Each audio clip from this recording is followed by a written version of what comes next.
So let's discuss the madness of love. Whether love is instant, sometimes across a crowded room before you've even spoken, or whether the passion and the lust come first, you're likely to feel a degree of infatuation, which is the madness of love. This is the stage when you can't see anything wrong in the other. Do any of these feel or sound familiar, particularly when you first met or fell in love? You believed that you were completely and utterly compatible. You may have felt that you'd met your other half or soulmate. Your heart fluttered when you saw each other. There were flowers, batting eyelashes, shared meals, laughter, and amazement at the coincidences you shared. There was a sense that you couldn't live apart.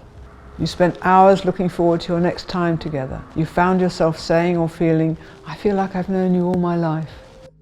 In fact, in some ways you had, because this new person had some very strong similarities to your childhood caregivers. Falling in love is not so intense for everyone.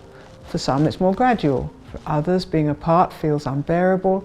You realize that you miss seeing that person and you call and text frequently. And when you are together, you seem to know each other's thoughts. You complete each other's sentences and you know exactly what the other one wants because, well, it's exactly what you want too. The early stages of romantic love, whether you call it lust or infatuation, brings out the best in people. Both homes are always tidy and personal grooming is done with special care. You make an effort and you're careful to hide any parts of you or your habits that you think will turn the other off. Romantic love is a mysterious attraction when you can feel moments of absolute ecstasy, and at times you feel like you're going mad. It is in fact a form of madness, as shown by a recent Harvard Gazette research paper, which you can find a link to in the notes to this video. Romantic love gives us a taste of what it feels like to be fully alive, to be at our most loved and loving selves. When we encounter a person who matches what we are seeking, our body is flooded with natural chemicals called neurochemicals that make us feel excited enough that we drop our defenses and experience this full aliveness. What we're really falling in love with is our aliveness, but we think it's the other person. This is transient because it's drug-induced, but it's a positive emotion designed to bring two incompatible people together for the purpose of bonding and making them willing to stay so that the mutual healing of both can take place. This first stage of an adult love relationship can last anywhere from a few days to a few weeks, to usually a maximum of 3 years, depending on various factors such as the frequency of contact and the rapidity of commitment. But please remember, it's temporary. That overwhelming feeling when you first meet someone doesn't last. It's not meant to last. Sooner or later, we need to get on with the real work of the relationship. The romantic love sticks around long enough to bind two people together, and then slowly or suddenly it disappears. It may be when you start living together or when the first baby arrives. My clients often say that seemingly overnight, their dream relationship can turn into their biggest nightmare. Perhaps that's how you are feeling or have felt. When you were in the throes of the romantic phase, you could do no wrong, and now you can do no right. The person who was your greatest fan is now your worst critic. Adoration is replaced by nagging. Right now you might be doing this course because you've noticed yourself thinking, is this the person I fell in love with? We used to be so compatible. We agreed on everything. How can my partner think that way, act that way, say those things? They fooled me into believing they were someone else.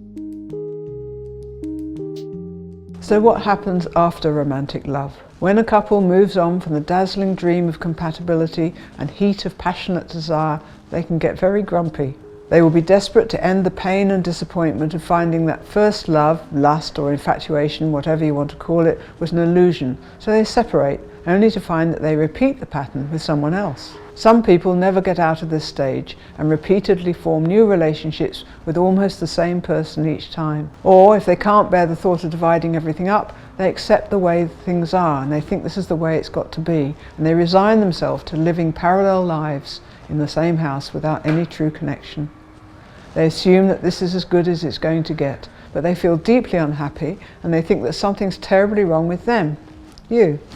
But let me reassure you, romantic love is just the first stage of every relationship and it's supposed to fade. Unfortunately, this transition from the romantic phase to the conflict phase can be painful and hard, mainly because we don't understand what's going on and we can find that agony can replace the original ecstasy. This is one of the key theories underlying the work of Harville Hendrix, who founded the Imago approach, and other theorists. I suspect that you found it true yourself. There's a first rush of delirium, followed by disappointment and realism. The key take-home message for you today is not only that this is normal, it's healthy. So please don't throw in the towel at the first sign of an argument or a sense that the infatuation is fading. You have been attracted, so unless you've found out that your new partner is abusive or lacks social or cognitive skills that you know will drive you mad, or has personality characteristics that you know are a deal breaker, then hang on in there, please, hang on in there. Here's the surprising truth. We all marry our mothers or fathers. And let me explain this a little. When our needs are not met as children, we refer to this as childhood woundings. And as an adult, you become sensitive in the present to what was missing in the past. Our unconscious minds are set up so that the only way to heal those wounds is to have someone in the present with the same traits as our caregivers. It's through our present relationships that we learn how to give our partner what they need and to receive what we missed out on as children, but still need as adults. You may find the idea of marrying someone who's really a composite of your parents a bit strange or upsetting. Yet we often hear couples say, maybe when they argue, "You're just like your mother," or "You're just like my father." And the reason you felt you knew your partner forever when you first met was precisely because they have the positive qualities of your parents and also because they have the negative qualities of your parents. Unconsciously, we are drawn to that special someone who has the best and the worst characteristics of our caregivers combined. You may be thinking, but wait, there's no resemblance between my partner and my parents, and they may not look like your parents, and on the surface they may not act like your parents.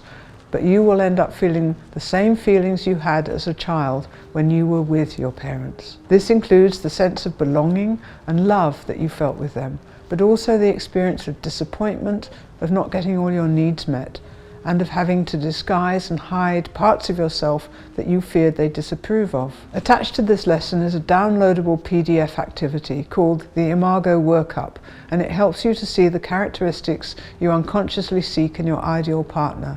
This is the person we call your Imago match. You will find doing this extra work very revealing and interesting, both in understanding yourself and your partner.